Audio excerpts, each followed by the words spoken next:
Hi friends, welcome to ಬಿಂದು Deepak channel. ಇವತ್ತು ನಾನು ಅವರೆಕಾಳು ಸಾರು ಮಾಡೋದು ಹೇಗೆ ಅಂತ ಹೇಳ್ಕೊಡ್ತೀನಿ. ಬನ್ನಿ ನೋಡೋಣ. ಇದಕ್ಕೆ ಮೂರು ಟೊಮೊಟೊ ತೊಗೊಂಡಿದ್ದೀನಿ, 2 ಕಟ್ ಮಾಡಿರೋ ಈರುಳ್ಳಿ, ಸ್ವಲ್ಪ ಕಾಯಿ ತೊಗೊಂಡಿದ್ದೀನಿ, ಶುಂಠಿ ಬೆಳ್ಳುಳ್ಳಿ, 3 ಲವಂಗ, ಸ್ವಲ್ಪ ಚಕ್ಕೆ ತೊಗೊಂಡಿದ್ದೀನಿ, 1 ಕಟ್ ಮಾಡಿರೋ ಆಲೂಗೆಡ್ಡೆ, 1/4 kg ಆಗೋಷ್ಟು ಅವರೆಕಾಳು ತೊಗೊಂಡಿದ್ದೀನಿ, ಸ್ವಲ್ಪ ಕೊತ್ತಂಬರಿ, 1 ಸ್ಪೂನ್ ಮನೆ ಖಾರದ ಪುಡಿ. ಈಗ ಒಂದು ಜಾರ್ ತೊಗೊಂಡು ಇದಕ್ಕೆ ಕಟ್ ಮಾಡಿರೋ ಈರುಳ್ಳಿ, ಕಟ್ ಮಾಡಿರೋ ಟೊಮೊಟೊ, ಕಾಯಿ, ಶುಂಠಿ ಬೆಳ್ಳುಳ್ಳಿ ಮತ್ತು ಚಕ್ಕೆನ ಹಾಕೋತಿದ್ದೀನಿ, ಕೊತ್ತಂಬರಿ, ರುಬ್ಬಕ್ಕೆ ಸ್ವಲ್ಪ ನೀರು ಹಾಕ್ಕೊಂಡು ಚೆನ್ನಾಗಿ ಪೇಸ್ಟ್ ಮಾಡ್ಕೋಬೇಕು. ಈಗ ಸ್ಟವ್ ಆನ್ ಮಾಡಿ ಕುಕ್ಕರ್ ಇಟ್ಕೊಳ್ಳೋಣ.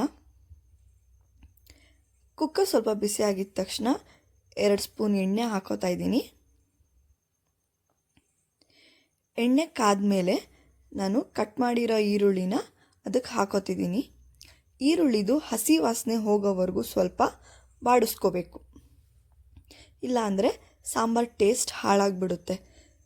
ಈರುಳ್ಳಿ ಸ್ಮೆಲ್ ಹೋಗೋವರೆಗೂ ಅದನ್ನು ನೀಟಾಗಿ ಬಾಡಿಸ್ಕೊಂಡು ಅದಾದಮೇಲೆ ತೊಳೆದಿಟ್ಕೊಂಡಿರೋವಂಥ ಅವರೆಕಾಳನ್ನ ನಾನು ಅದಕ್ಕೆ ಹಾಕೋತಿದ್ದೀನಿ. ಅದನ್ನು ಕೂಡ ನೀಟಾಗಿ ಬಾಡಿಸ್ಕೋಬೇಕು, ಏಕೆಂದರೆ ಅದೂ ಸ್ವಲ್ಪ ಹಸಿ ವಾಸನೆ ಇರುತ್ತೆ. ಈ ಥರ ಮಾಡೋದ್ರಿಂದ ನಮಗೆ ಸಾಂಬಾರು ತುಂಬ ಚೆನ್ನಾಗಿ ಬರುತ್ತೆ. ಇವಾಗ ನಾನು ರುಬ್ಬಿರೋ ಅಂಥ ಪೇಸ್ಟ್ನ ಅದಕ್ಕೆ ಹಾಕೋತಿದ್ದೀನಿ. ನೋಡಿ ಎಷ್ಟು ನುಣ್ಣಗೆ ನಾನು ಆಡಿಸ್ಕೊಂಡಿದ್ದೀನಿ ಅಂತ. ಇದನ್ನು ನಾವು ಕುಕ್ಕರ್ಗೆ ಹಾಕೋಬೇಕು. ಇದು ಸ್ವಲ್ಪ ಹಸಿ ವಾಸನೆ ಹೋಗೋವರೆಗೂ ಚೆನ್ನಾಗಿ ನಾವು ಅದನ್ನು ಬೇಯಿಸ್ಕೋಬೇಕು. ನಾವು ಅವಾಗವಾಗ ಸೌಟನ್ನ ಆಡಿಸ್ತಾ ಇರಬೇಕು, ಯಾಕೆಂದರೆ ತಳ ಹಿಡಿದ್ಬಿಡುತ್ತೆ. ಹಾಗಾಗಿ ಸೌಟಲ್ಲಿ ಅವಾಗವಾಗ ಕೈ ಆಡಿಸ್ತಾ ಇರಬೇಕು. ನೋಡಿ, ಇದು ಚೆನ್ನಾಗಿ ಬೆಂದಿದೆ. ಈಗ 1 ಸ್ಪೂನ್ ಖಾರದ ಪುಡಿ, ಮನೆ ಖಾರದ ಪುಡಿ ಹಾಕಿದ್ರೆ ಸಾಂಬಾರು ತುಂಬ ಚೆನ್ನಾಗಿ ಬರುತ್ತೆ. ಹಾಗಾಗಿ ನಾನಿಲ್ಲಿ ಮನೆ ಖಾರದ ಪುಡಿ ಹಾಕೋತಿದ್ದೀನಿ. ಅದು ಕೂಡ ಬೆಂದಮೇಲೆ ಸ್ವಲ್ಪ ನೀರು ಹಾಕಿ ಅದನ್ನು ಕೂಡ ಸೌಟ್ ಆಡಿಸ್ಕೊತಾ ಇದ್ದೀನಿ. ಖಾರದ ಪುಡಿ ಹಾಕಿದ್ಮೇಲೆನೂ ಸ್ವಲ್ಪ ಹೊತ್ತು ಬೇಯಿಸ್ಕೋಬೇಕು. ಈಗ ನಾನು ಅದಕ್ಕೆ ಕಟ್ ಮಾಡಿರೋಂಥ ಆಲೂಗೆಡ್ಡೆನ ಹಾಕೋತಿದ್ದೀನಿ.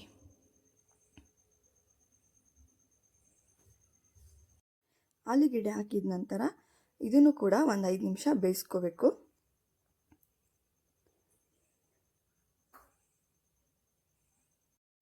ನಿಮಗೆ ಸಾರು ಯಾವ ಪ್ರಮಾಣದಲ್ಲಿ ಬೇಕು ಅಂತ ನೋಡಿಕೊಂಡು ನೀರು ಹಾಕ್ಕೊಳ್ಳಿ.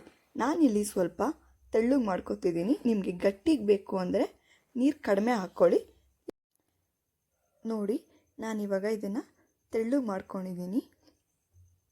ಇವಾಗ ಇದಕ್ಕೆ ಸ್ವಲ್ಪ ರುಚಿಗೆ ತಕ್ಕಷ್ಟು ಉಪ್ಪನ್ನ ಹಾಕೋತಾ ಇದ್ದೀನಿ. ಉಪ್ಪು ಹಾಕ್ಕೊಂಡು ಒಂದು ಸಲ ಮಿಕ್ಸ್ ಮಾಡ್ಕೋತಾ ಇದ್ದೀನಿ. ಈಗ ಇದನ್ನು ಲಿಡ್ ಕ್ಲೋಸ್ ಮಾಡಿ 2 ವಿಷಲ್ನ ಬರೋ ಥರ ಮಾಡ್ಕೋಬೇಕು. ನೋಡಿ, 2 ವಿಷಲ್ ಆಗಿದೆ.